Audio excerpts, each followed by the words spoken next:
dedans ou au dehors, debout sur les remparts, nous sommes résolus de mourir pour l'Afrique et pour toi, Mali.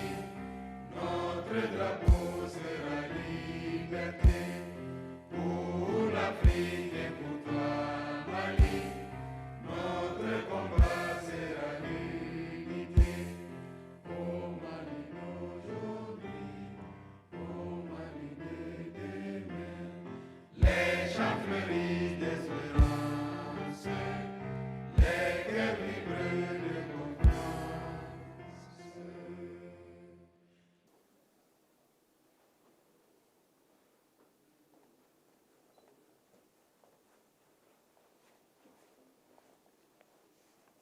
Maliennes, Maliens, mes chers compatriotes, hôtes du Mali, je suis particulièrement heureux de m'adresser à vous ce soir, par la grâce d'Allah, à l'entame de la nouvelle année.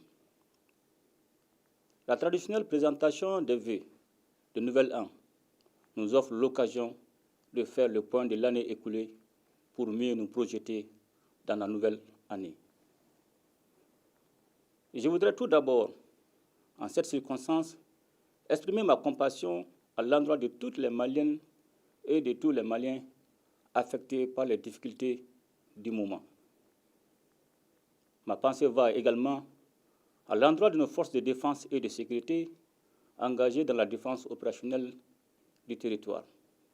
Mes chers compatriotes, l'année 2023 aura été une année de grands défis pour les autorités de la transition, totalement dédiée à la mise en œuvre des recommandations des Assises nationales de la refondation. Les réformes sont en cours dans tous les domaines, particulièrement dans les secteurs de la justice, de la santé, de l'économie et des mines. Le secteur minier, porteur de grandes opportunités de développement, a été doté d'un nouveau code et d'une loi sur le contenu local. Il ouvre la voie à d'énormes opportunités de développement endogène et à d'importantes ressources budgétaires. Mes chers compatriotes, l'État a renforcé l'amélioration de la gouvernance et a accéléré l'appui aux entreprises publiques. Il a également continué de soutenir le monde rural à travers les subventions sur les intrants et l'aide aux producteurs de coton sinistrés. L'État a par ailleurs soutenu le financement du secteur privé en fournissant un appui conséquent au fonds de garantie du secteur privé à plus de 100 milliards de francs CFA. Dans le même temps, le gouvernement a poursuivi ses actions dans différents domaines en vue d'améliorer les conditions de vie de la population et les indicateurs macroéconomiques sont bien orientés malgré les effets de la crise multidimensionnelle. Des investissements importants sont aussi engagés dans le domaine de la santé et de l'éducation par la construction d'infrastructures, l'acquisition d'équipements et le renforcement des capacités. L'étude prospective du Mali à l'horizon 2063, avec un phasage décennal, a été lancée afin de doter notre pays d'une orientation et d'une vision claire pour son avenir. Mes chers compatriotes, toutes ces actions déterminantes pour l'avenir de notre pays ont été réalisées grâce à la résilience du peuple malien qui consent d'énormes sacrifices pour le retour de la paix, de la prospérité et de l'autorité de l'État. Dans le cadre de la pacification durable du climat social, le gouvernement et les partenaires sociaux ont signé le pacte de stabilité sociale et de croissance dont l'incidence financière est évaluée à plus de 105 milliards de francs CFA. Ce pacte intègre l'ensemble des réformes administratives, juridiques et institutionnelles contenues dans les recommandations de la conférence sociale. Il est important de noter que le climat social s'est considérablement apaisé depuis la signature du pacte.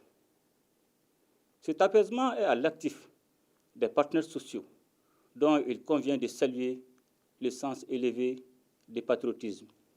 Les États généraux de la jeunesse qui se sont déroulés du 1er au 22 décembre 2023 ont constitué un moment de retrouvailles et de ferveur qui a permis de faire l'état des lieux des défis de la jeunesse malienne autour de l'essentiel et ont fait des propositions de solutions.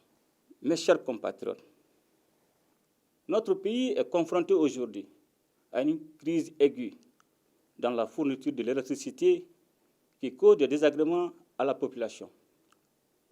Il faut cependant rappeler que cette situation est consécutive à plusieurs années de mauvaise gestion et de manque de vision pour le développement de ce secteur stratégique. Conscient de l'impérieuse nécessité d'atténuer les souffrances des populations et de trouver des solutions pérennes à cette crise, les autorités de la transition ont initié des actions sur le court, moyen et long terme. Ces actions ont concerné l'accélération du renforcement des équipements de production et de transport, le financement d'opérations immédiates, les réformes et l'amélioration de la gouvernance du secteur de l'énergie. Des projets structurants sont lancés avec le concours de nos partenaires.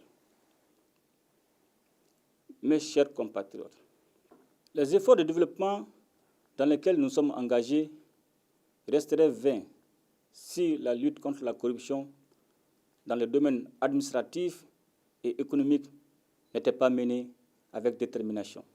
C'est la raison pour laquelle le gouvernement a entrepris une lutte implacable contre ce fléau. Des actions sont ainsi en cours pour que toutes les personnes impliquées dans les actions de corruption répondent devant les instances judiciaires. Mes chers compatriotes, la question sécuritaire et la reconquête de l'intégrité territoriale de notre pays ont été et demeurent au cœur des préoccupations du peuple malien. Et je voudrais ici saluer l'engagement et la détermination des femmes dans la conduite de l'opération Dugukoloko, conformément à la résolution 2690 de l'ONU, ainsi que le soutien multiforme dont elles ont bénéficié auprès du peuple malien. Il me plaît également de saluer les populations qui ont vécu le martyre pendant 11 longues années. Et je voudrais cependant les inviter au calme et à la modération. Notre mission n'est pas achevée. Je rappelle qu'elle consiste à recouvrer et à sécuriser l'intégrité du territoire sans exclusive aucune. C'est aussi l'occasion pour moi de présenter mes condoléances et former les vœux de prompt rétablissement aux victimes civiles et militaires de la tragédie qui a été imposée à notre peuple. Mes chers compatriotes, il convient de rappeler que l'opération Dugukoloko avait pour seul objectif le redéploiement des forces armées sur toute l'étendue du territoire national, suite au retrait de la MINUSMA. J'invite la population à se donner la main et à éviter les amalgames susceptibles de compromettre le vivre ensemble. En vue de recréer des conditions de vie normales, le retour de l'État et des services sociaux de base se poursuit. Mes chers compatriotes, l'unité nationale et le vivre ensemble constituent le socle sur lequel nous devrions bâtir toutes les actions pérennes de développement. Nous sommes à une étape charnière de la marche de notre pays vers la paix, la sécurité et le développement. C'est pourquoi, capitalisant les avancées réalisées dans le cadre du processus de paix et tirant les enseignements des défis qui demeurent, j'ai pris l'option de privilégier l'appropriation nationale du processus de paix en donnant toutes ses chances à un dialogue direct intermalien pour la paix et la réconciliation, afin d'éliminer les racines des conflits communautaires et intercommunautaires. Cette décision, que nous avions déjà partagée avec les différents acteurs nationaux et internationaux concernés, dès l'entame du retrait de la MINUSMA, exige de nous, Maliennes et Maliens, que nous nous donnions la main afin de réconcilier notre pays et assurer la cohésion nationale. À présent, je tiens à souligner que l'unicité, la laïcité de l'État et l'intégrité du territoire ne feront pas partie des sujets de discussion.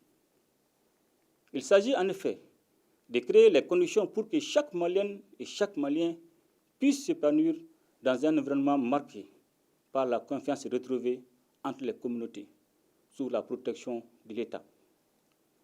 Un comité chargé de piloter ce dialogue sera mis en place dans un délai d'1 mois et devra déposer son rapport au plus tard en février.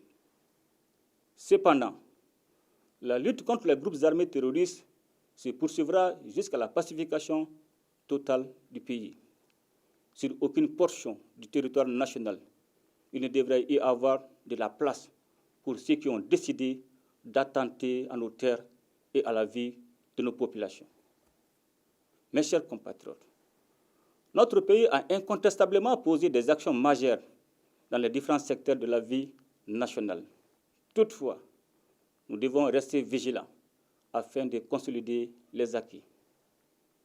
Je voudrais ici remercier l'ensemble des partenaires nationaux et internationaux qui ont appuyé notre pays dans le domaine sécuritaire. Mes remerciements vont surtout à l'endroit de la Fédération de Russie et particulièrement au président Vladimir Poutine, dont le soutien politique et militaire a été déterminant dans les victoires remportées contre nos ennemis. Mes chers compatriotes, les multiples soubresauts politiques que notre pays a connus depuis l'avènement de la démocratie ont indiqué à suffisance la nécessité de mener des réformes politiques. À l'issue des assises nationales de la refondation, véritable exercice de diagnostic, notre peuple a recommandé de mener des réformes politiques prioritaires avant tout retour à l'ordre constitutionnel.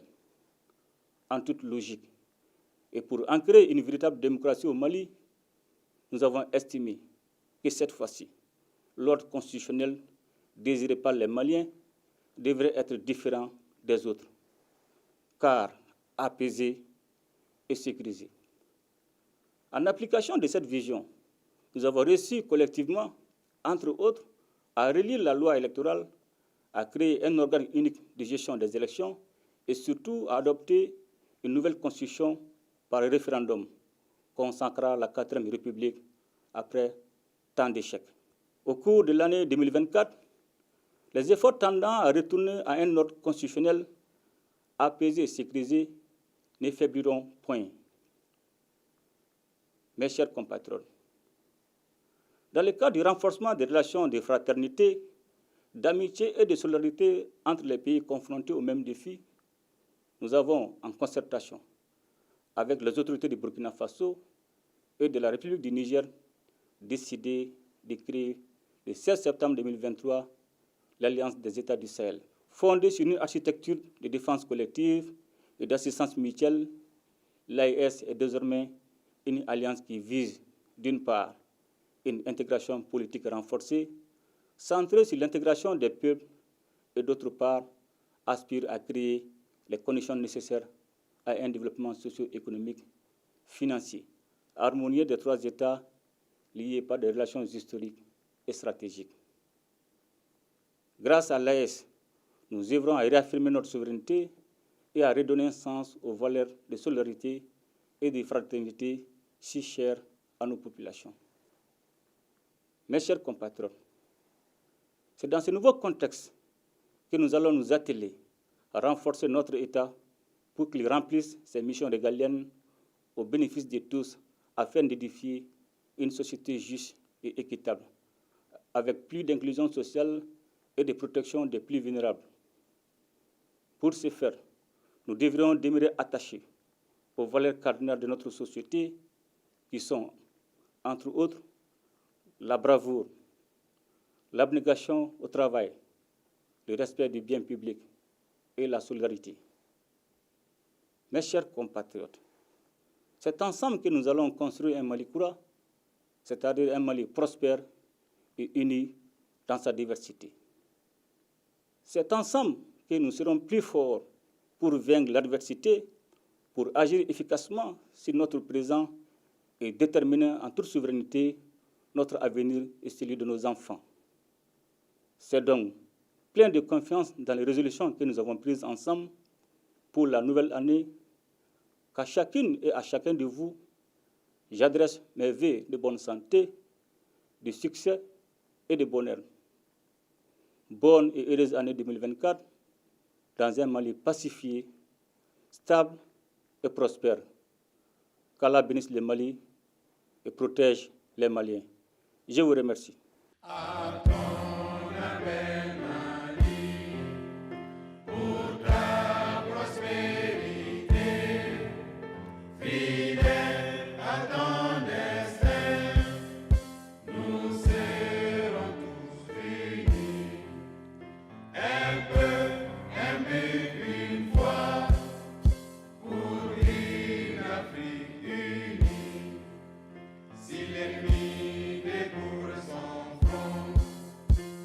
Au-delà ou au-dehors, debout sur les remparts, nous sommes résolus de